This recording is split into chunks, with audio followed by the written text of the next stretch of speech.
Hey, Nikki, do you want to go camping with me? Camping? You hate camping.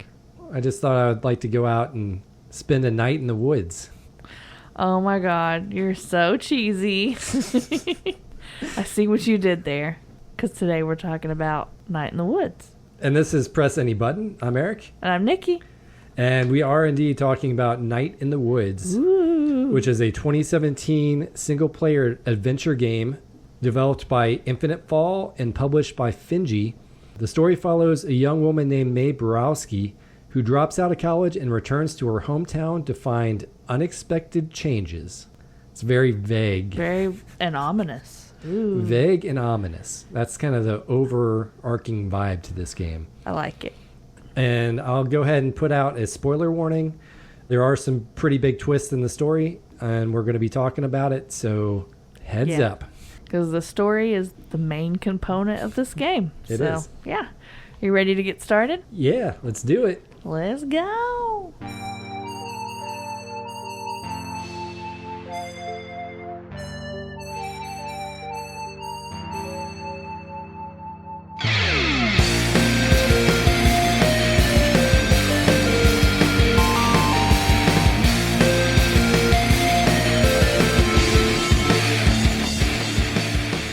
So, Nikki, you got a history for us that doesn't involve camping? I sure do. I assume the people who made this game were really big fans of being outside and camping and stuff. Probably, maybe. I don't know. Why else would they call it Night in the Woods? Oh, we'll get to that. So first, I want to start by saying that there are actually 3 games that take place within this universe, okay? Wait, there are 3 games, 3 different video games? 3 different games that take place within this universe of Mae and her friends and Mae's grandpa and all that stuff. So did we miss playing a bunch of like prequels before this game? I guess a little, but from what I read online, you can play them in any order, but maybe we should have played them. I don't know. I didn't know about these other games, so too late now. But the first one came out in December 2013. It's called Longest Night. And then in December 2014, the next one came out called Lost Constellation. Both were released in anticipation of Night in the Woods. So it's almost like the other 2 games were made to just kind of hype up Night in the Woods. Oh, so almost like demos. Sort of. I don't think they're as long or as like fleshed out, full games. From what it seems like, I haven't played them though. So, okay. Anyways, but just know there's 2 other games that take place like in the same world. Okay. The Longest Night is a simple game that features Mae and her friends watching and tracing the constellations, and Lost Constellations expands more on the mythology and themes of the Night in the Woods world, as well as possibly acting as a foreshadowing vehicle for this actual story. The game is kind of like a story within a story, being a fairy tale told to Mae by her granddad. Okay. So is that kind of like at the very beginning of the game, you're kind of given some options to change? Mm-hmm. I wonder if it has anything to do with that. Yeah, if it has anything to do, like if those would have been things you would have decided in a previous game. Yeah, I don't know. But you do learn in this game that, you do have a grandpa, and he does like to read. He has a lot of books. So that makes sense that he would be reading you a story, and like you might be playing through that story or something. Yeah. But anyways, I just did want to mention those 2 because they're kind of with this game in a way. Yeah. And I feel like that theme resonates pretty heavily, like story and a story. Yeah, exactly. Night in the Woods definitely had lots of story. Yes, exactly. So Night in the Woods was announced on October 22nd, 2013 via Kickstarter. The goal that they initially started with was $50,000, and they achieved that in 26 hours. Oh, wow. Yeah. And they started at $50K because they thought even that might be too much. They didn't think they would hit the $50K. But then they did, and it was crazy. So I guess on Kickstarter, if you exceed your goal, they have these things called stretch goals. Okay. Which is kind of, I think, where if you get more money, you can kind of add things to your game. Like you can say, oh, well, if we reach 100K, we'll add a new character or something. And so they did a couple of those. But early on, they stopped and evaluated, and they were like, we don't want to do too many of these stretch goals because we still want to make the game that we had in mind. And we don't want to get too far away from that. You know, if we start adding all these things, it's going to become much bigger than our original idea. So they had too many stretch goals, and they were getting kind of overwhelmed by how much stuff they were potentially going to have to add? No, they just didn't want to have to create more goals just to get more money. They felt like they kind of had enough, and they did add some goals, so they're ready to just make the game. Like, basically stop raising as much money. So because they were able to exceed their goal, though, they were able to hire Infinite Ammo and a game developer named Adam Saltzman to create the roguelike game Demon Tower. That is a mini roguelike game within the game. I don't know if I'd call it a roguelike game, but it's definitely like a randomized dungeon. Yeah. Well, that's what they call it in the articles and stuff that I read. But in your professional opinion, you're saying not a roguelike, but close. Yeah, roguelike-esque. Okay. It's a very, very simple roguelike. Yeah. So I think that was one of their stretch goals, was to add that mini game within the game, because it is kind of like a whole game on its own. And they are also able to hire more animators and things like that. Okay. So they could afford to have more of a staff with all the money they raised. Exactly. It took about 3.5 years to create Night in the Woods, and it was finally released in February 2017. So wait, how many years was that? 3.5 years. 3.5? To create this game. Do you think it looked like it would take that long to make? Yeah, I mean, depending on the size of the team, it sounds like it was a pretty small team. Mm-hmm. So that sounds about right to me. Yeah. It sounded like it was like 3-4 main people, and maybe like some other people came in and did, you know, some side stuff or some smaller roles. But yeah, it seemed like a pretty small team that made it. It won the award for Best Adventure Game in IGN's Best of 2017. And it was also nominated for a lot of other awards, including Giant Bomb's 2017 Game of the Year. And overall, pretty good reviews. Yeah, I'm kind of surprised by that, but I guess it was 2017, which is actually quite a while ago at this point. Yeah, that's true. I was maybe less enthused about it than maybe some of the other people who reviewed it. Yeah. Like, I thought it was okay, but like it didn't really stand out to me as like amazing or like potential Game of the Year type candidate. Yeah. I also think maybe if it was positioned more as like a graphic novel kind of game, then your expectations are a little more accurate than hearing adventure game. Because yeah, I mean, you do go on adventures, but it's more of like storybook adventures. It's not like exciting platforming or I almost want anything like that. I almost want to call it more of a storybook game as opposed to like either a visual novel or an adventure game, because there is some platforming, but it's very, very light. Yeah, it doesn't involve any skill, really. A little bit, you know, there's like a triple jump, and you do have to get on the power lines. Well, you don't have to. It's kind of bonus. It's very basic, very low-level skill is needed for this platforming, I would say. According to Nikki, you do not have to be good at platforming to platform in this game. No, look, trust me, I'm not very good at platforming, so I know the bar's low for this game, okay?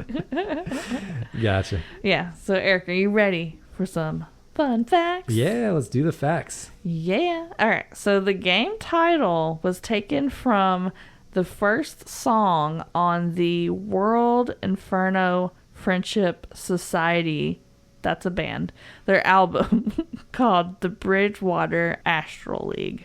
Have you ever heard of Astral League? Have you ever heard of the band The World Inferno Friendship Society? I had not, but you did have me listen to the song before the podcast. I did. So I had kind of an idea, and it is a good song. It sounds like something I would have probably listened to in high school. Do you know what year that came out? Like 1997, I believe. Okay. Yeah, it kind of has this like ska punk feel to it. Mm-hmm. Like, I do like it. It sounds really good. Yeah. So not only was the game's title taken from this song, because the song's called A Night in the Woods. This game's just Night in the Woods. It also pulls themes from the song for the story. I mean, it feels pretty loose. I mean, the song is just about pretty much a group of friends who are kind of dangerous, but also pretty cool, and they'll help you out. Yeah, I was going to read the first verse of the song, since we can't play the song because copyrights, but okay, yeah, I'll read it to you, and you can tell me if you think, you're like, yeah, I can see it. I plan to outlive my enemies, so I'll stick around till that's done. Why don't you come and take a walk with me? I'll tell you something. You would have liked some friends of mine. They made accidents happen. They'd dig a body from the ground, give you the shirt off its back if you didn't have one. Oh, that's sweet. So, the friends sound a little creepy, but also they're there for you. And I think that very much describes Mae's friend group. Yeah. Yeah, it kind of... And the story, They kind of remind me of like the Outcast group, the punk group. Oh, yeah. That was the group I was in.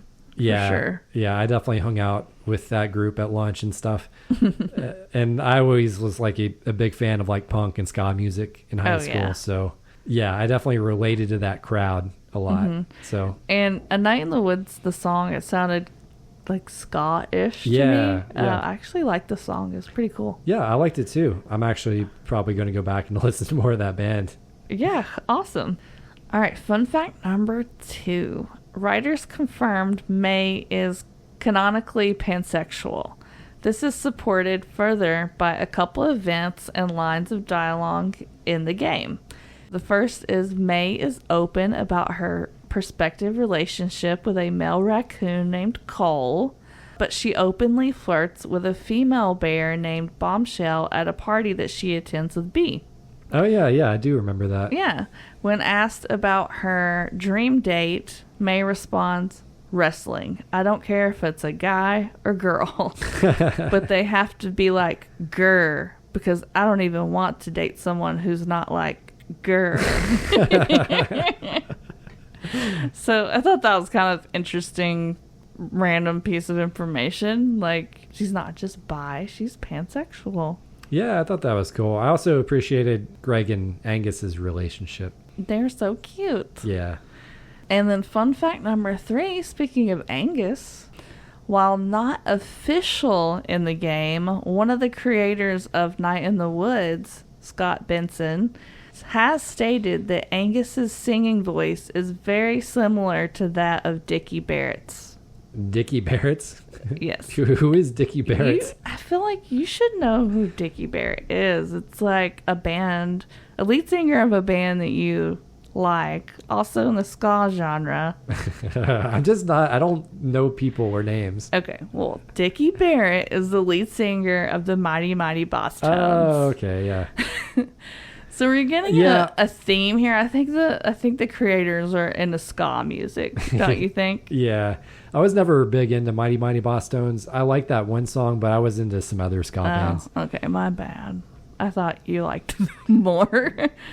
But yeah, can you imagine Angus's voice sounding like the lead singer of the Mighty Mighty Boss Tones? Yeah, I cannot. Me either. It does not look like that is the voice that would come out of him, but it is apparently. So yeah, well, cool. Yeah. All right, and that's all the fun facts I have for today. Nice, good fun facts. Thank you. Yeah, I thought pretty interesting history, pretty interesting game. So, do you want to talk a little bit about the story before we get into the pros and cons? Sure. Yeah. So you're playing as Mae Borowski, Like we said before, you dropped out of college and you go back to your hometown, basically. Which is Possum Springs. Possum Springs. Nuke Possum Springs. Yeah, and it used to be a coal town. Yeah, like a mining town. Mining town. But now it's economically declining. Yeah. And Mae's in those awkward years where she's struggling to figure out how exactly she fits into the world.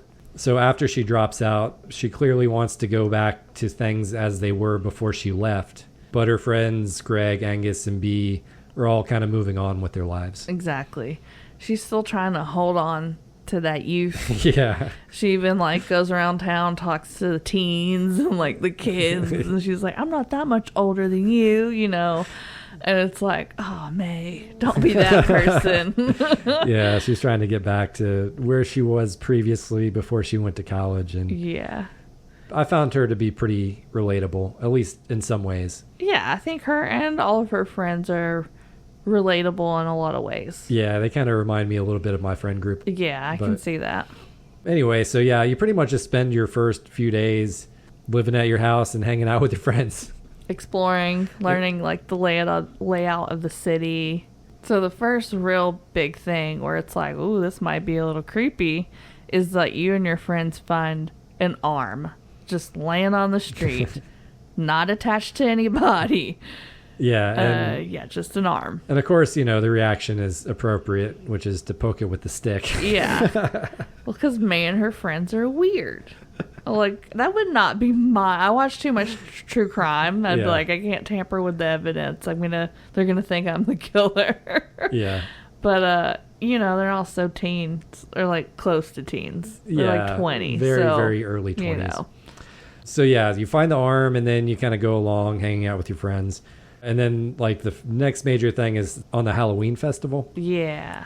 You kind of see like a kid get taken. Yeah. Kidnapped? You see like the silhouette of like a kid being taken by a hooded figure. Yeah, it's creepy. Yeah. And so you chase after him and the hooded figure vanishes into the woods. Mm-hmm. So from then on, you're kind of like on this mission to figure out if that was a ghost, if that was a person, what the heck's going on in your town. Yeah, Mae's convinced it's a ghost, and her friends agree to help her, like, explore some ghost spots and research some ghosts and all that kind of stuff. Yeah, that's the main part of the game, is, like, trying to research and explore, like, what this person or ghost could be. Also, like, during this time, Mae's mental health kind of starts to decline, so she starts having these really vivid dreams. Mm-hmm. That involve people playing instruments and you having to find them. Yeah, and she just looks tired all the time, even though she's sleeping. And you can definitely tell she's kind of like having some issues. So eventually the four kind of stumble across this group of cloaked figures in the woods. After being discovered, the cloaked figures chase the four friends, and Mae ends up falling and lapses into a coma. And then after waking up from the coma, she like immediately goes to hang out with her friends. Yeah. I think her friends are all kind of like worried and grouped up together. She was just like, peace out, Mom and Dad. Even though I was just in the hospital with a coma, gotta go hang with my friends. Sleep at their house. You also kind of find out around this time that she has depersonalization disorder, which she tells to Greg, where she states that she sees objects and people as mere shapes and lines. And I'm not really very familiar with that disorder. Me either. But it sounds kind of scary. Yeah. It sounds like she can lose control and not quite realize how much damage she might be doing to a person. Well, I mean, it's happened before, right? Exactly. She attacked somebody and like, put him in the hospital, right? Mm-hmm. So she kind of has a history of like anger control issues. The fact that she has friends is kind of crazy. So after that, it was like, I feel like it would be hard to have that many friends. Yeah, true. But her friend group makes sense because they're already kind of the outcasts. True. And they're all kind of like, they're not necessarily violent, but they're kind of degenerates. You know, Greg is out committing crimes. B is more of the straight edge one, but she's got family probs and like everyone in the group pretty much has big issues. Yeah. So maybe they're a little more forgiving, understanding than some other people. Yeah. So after all that, Mae decides to venture out into the woods by herself. because she doesn't want her friends to be involved anymore. Yeah, she's being very stubborn and rebellious at this point. So she finds one of the cloaked figures and confronts them. But then, like, all of a sudden, the cloaked figure gets shot with a crossbow bolt from Greg, and your friends show up to help you. Yeah. So then you proceed to follow the hooded figure into an abandoned mine. Yeah, because he runs off. Where you meet a mysterious group who are revealed to be a cult. What does the cult do, Nikki? They sacrifice people pretty much to keep the town, like, going and, like, being successful. Well, who are they sacrificing? Like, the types of people? Oh, just, like, the people that no one's gonna miss, yeah. Basically. Which is kind of sad. But, like, homeless people of the town, kids who their parents kind of suck. Yeah. That kind of thing. And they find out that they had taken one of their friends, Casey. Mm-hmm. So for some reason, the cult decides just to let him leave, which never really made a whole lot of sense to me. They were like, okay, we know who you are. Like, if you tell anybody, we'll kill you, basically. Yeah. And you don't know who we are since we all have hoods on. Yeah, I don't know. That part was a little weird. Yeah. Like, you take the elevator back up the mine shaft or whatever. You're kind of standing there. One of the cult guys grabs Mae. And then at the same time, for some reason, the mine collapses, basically trapping all the cult members in the mine, whereas Mae and her friends get away. Bye-bye, cult. And then that's pretty much it. Like, you live happily ever after. Yeah, you wake up the next morning and you have band practice and you just gotta forget about it. Yeah. That's pretty much the epilogue afterwards. Well, it's kind of like you and your friends are closer. You come together. You've been through this thing. That's kind of what I took from it. Is Mae's in a better place. Yeah. And they're all kind of gonna move on together. There were parts of the story I really liked, and then there were parts that were kind of like, yeah, I don't know. I don't know if that quite makes sense. Yeah. But yeah, moving on. Let's go into the pros and cons. So what's a pro you got, Nikki? I think the animation style is really unique and different. It's 2D, kind of gives me like Adobe Illustrator vibes. Yeah, it just kind of looks different. It's kind of darker colors.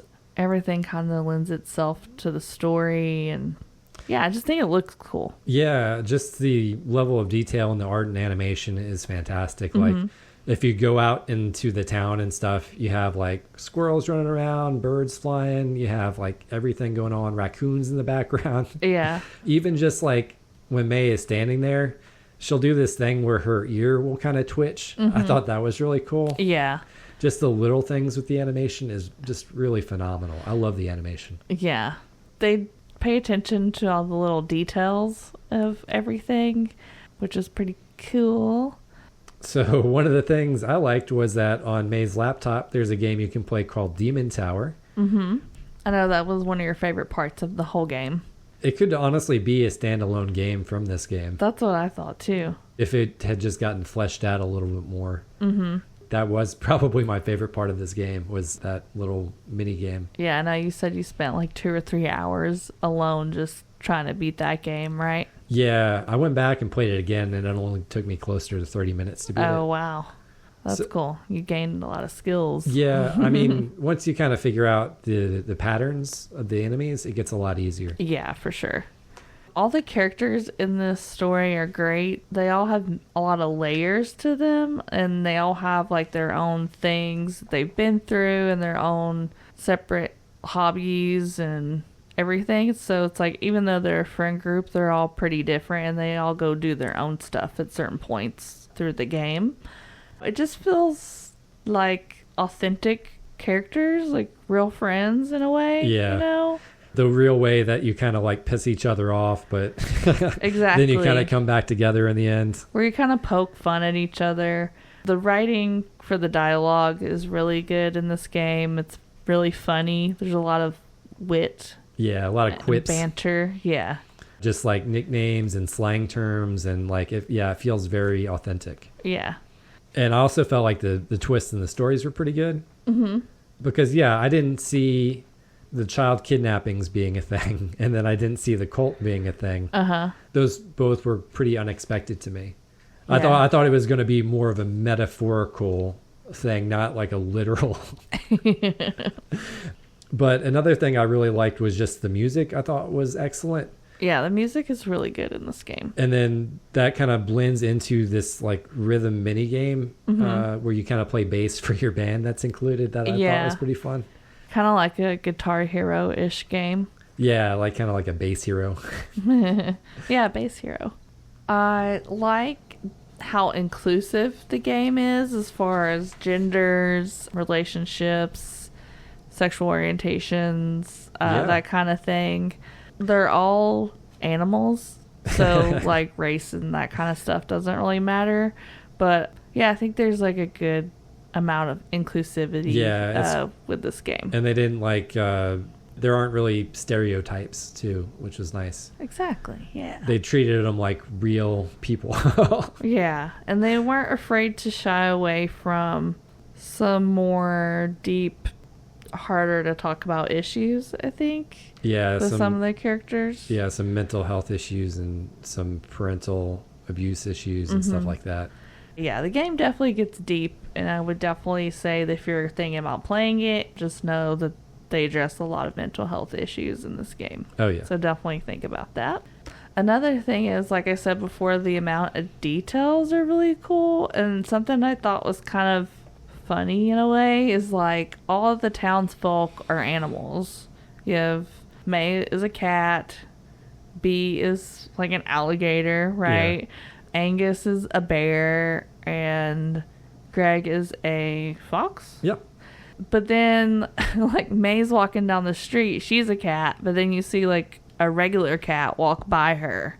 Yeah. Or you'll see a townsfolk person that's a bird, but then there's like birds flying around, real birds. So pretty much every character's animal you can spot at some point as a real animal in the game, and I just think that's funny and weird, and it just adds to the weirdness of this game. It's like, yeah, why are there some animal creatures that are humanoid and some that are like the actual animals? Exactly. Them both existing in the same world is pretty funny. Exactly. It's the whole like Disney Goofy versus Pluto thing, you know? Like they're both dogs, but very different. So Eric, do you have any more things that you like about the game? I think that's pretty much it for me. Yeah, we can move on to the cons. Do you want to start out? Sure. I think the gameplay is a little slow paced. It's more of a graphic novel, or what did you call it? A storybook game rather than an adventure game, I would say. So I think it wasn't quite the kind of game I was hoping to pick. I was hoping to pick something a little more adventurous, but I still did like the game. It just wasn't what I was expecting. I thought there was going to be more mini games, more platforming. Yeah, me too. And you put it a lot nicer than I had it. I said that the gameplay just wasn't really very fun, in my opinion. Yeah. Most of the game is just running around Possum Springs and talking to people and like commenting about things that you see. Also, you're basically taking the same paths around the city every day, so it starts to feel really tedious really quickly. Yeah. It's like, okay, every day you're pretty much running to talk to Greg at the gas station. Go to the Falcon, Snack Falcon. So he's like on the other end of town, so you have to like walk through the same screens like every single day. Yeah. Very little variation with the map. The map's a little small. Yeah, and it does get just a little repetitive over time, for sure. So one of my cons is that while I did overall like the story, there are times when it just definitely feels like it's dragging. Most of the game is really just character development, and the major plot points are like just the arm, the Halloween festival, and the end of the game. Exactly. That's pretty much it as far as like crazy stuff happening. Most of the rest of the game is just you hanging out with your friends. Getting to know your friends more. Yeah. While the character depth and development is there, it just, to me, like, it's just so slow paced. Like, I had a hard time sometimes staying awake while playing it. Yeah, same. I could only play it for so long, and then I was like, would start to get a little drowsy, and I have to save it and take a break and come back to it later. Yeah, that sounds right. The platforming, like we said, is very low skill, not very challenging.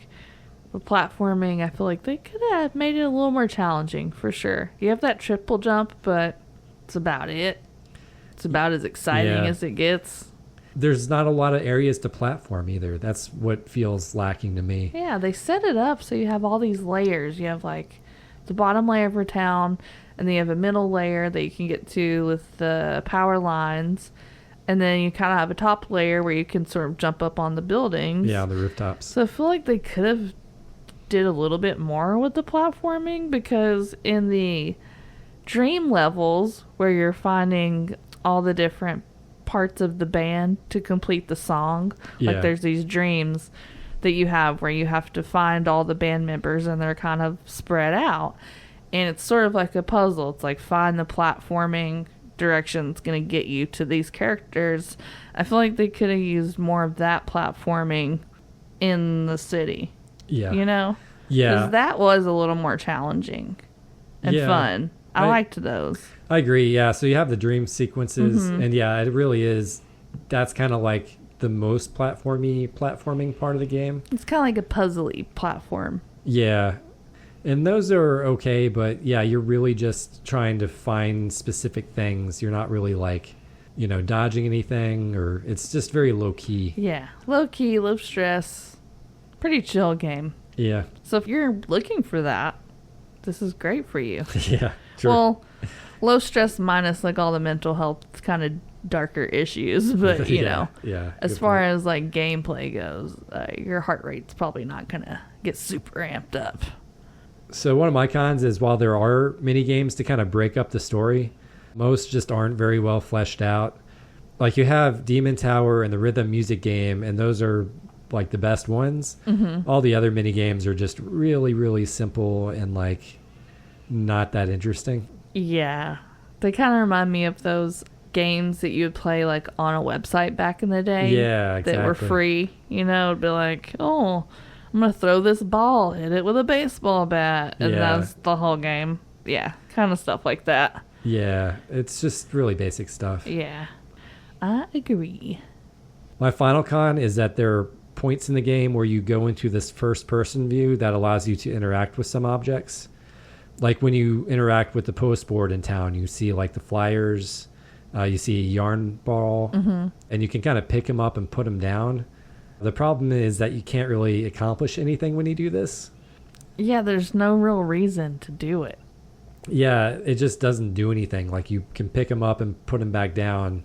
And then, like, I feel like that's a big missed opportunity. Like, you could have lifted a flyer and maybe found something behind it that was part of the story. Yeah, I thought that too. Like a note or a key or something. Actually, I thought I was missing something. I played with that thing way too long, so I thought I gotta be missing something, and then I was like, I think they just didn't do anything here. They just wanted to make it interactive, but for what reason? Yeah, there are other parts where you kind of go into that first person view too, like when you're opening that one window, where it was like, okay, yeah, you're opening the window, but why would that need to be first person view? I don't know. Yeah, I mean, I guess that was the puzzle, was to open the window. But that would not call that a puzzle in any way. Yeah, just this weird interactive part that felt unnecessary. Yeah. Or something that they could have tried to do more with, like, actually added a puzzly element to it. Yeah, I agree. So that's it. Yeah, those are my cons and your cons. Those are our cons together. Cons. Yeah. You want to talk about strategy? I don't think there's much strategy for this game. I mean, you're just walking around town, just exploring. Yeah, I will say, look all over the place. That's really it. Like, if you want to get into the back room with the safe, you definitely have to go through all your dad's dialogues to get to it.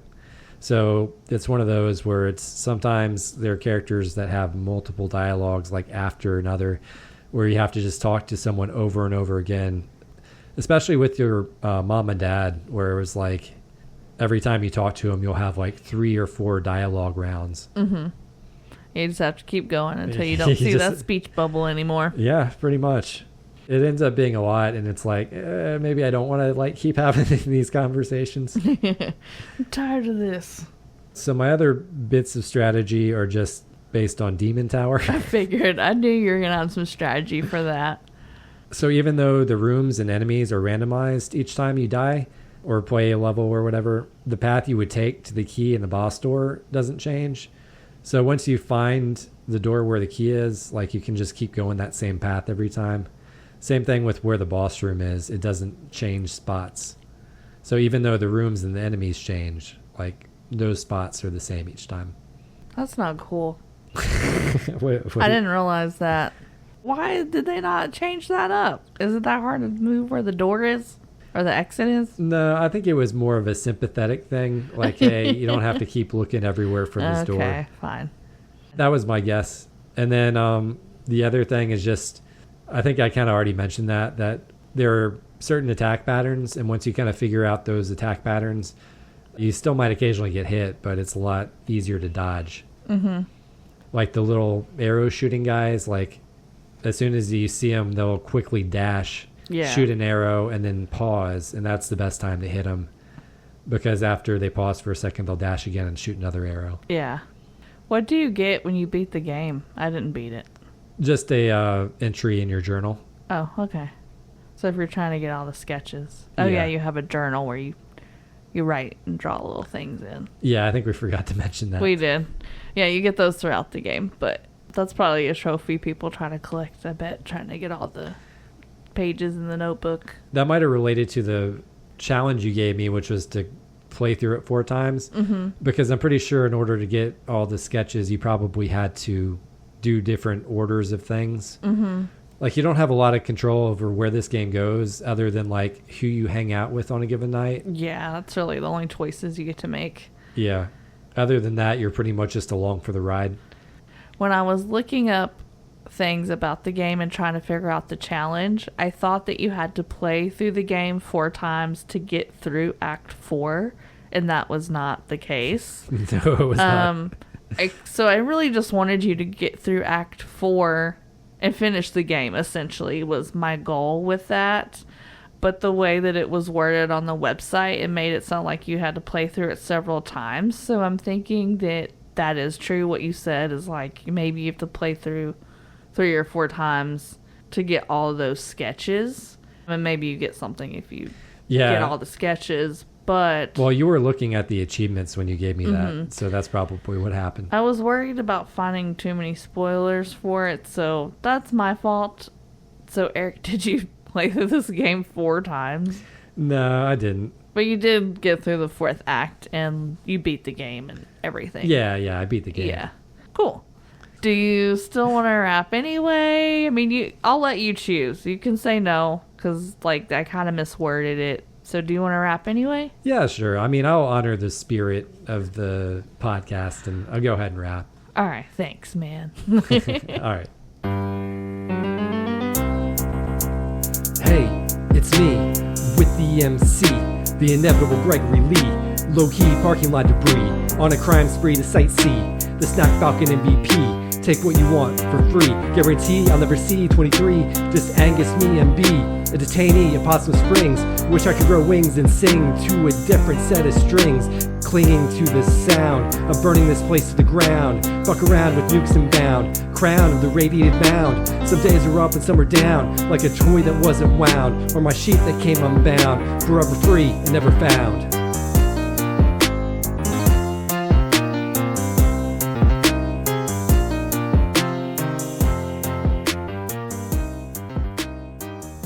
Good job, Eric. Thanks. So, did you get it? Was from Greg's point of view? Well, I said I was Greg in the thing. So. Yeah, I got it. Yeah, cool. You made all the hints, made all the plot points in there. Like, you hit on all the things. I liked it. Cool. So, Nikki, were you able to find anything for the future from maybe like the developers, what they're doing after this? Not really. There was supposed to be a sequel, but it was canceled due to several different reasons, health reasons, and the company went out of business and stuff like that. Dang, that's actually pretty sad.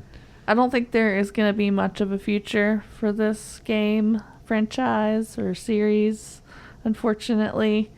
So I guess we'll see in the future if anything happens, but as far as right now, not really. It's kind of a bummer, Nikki.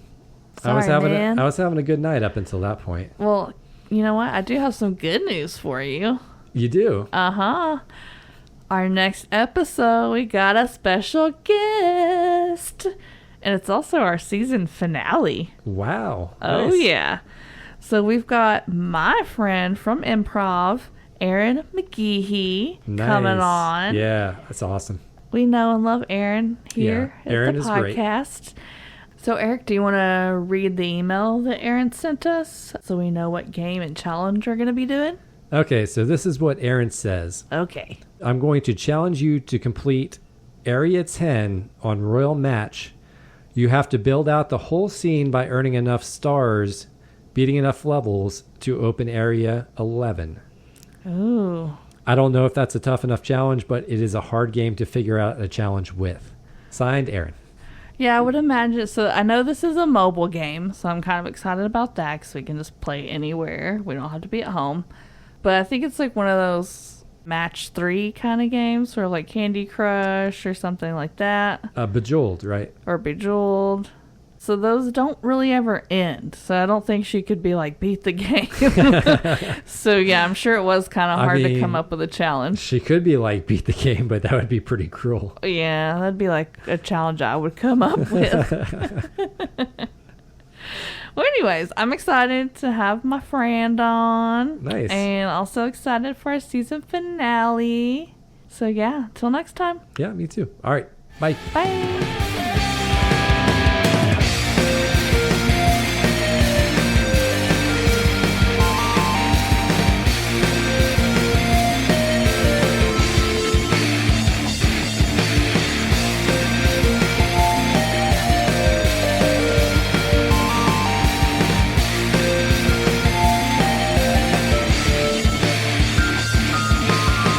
If you like this podcast, if you like this episode, please leave us a review on Apple Podcasts or rate us on Spotify. Any little thing helps us boost us up on the searches. And also check out our website at pressanybutton.net. You can listen to all of our raps. You can listen to past episodes. You could buy a t-shirt. So many things. All right. Until next time. Bye.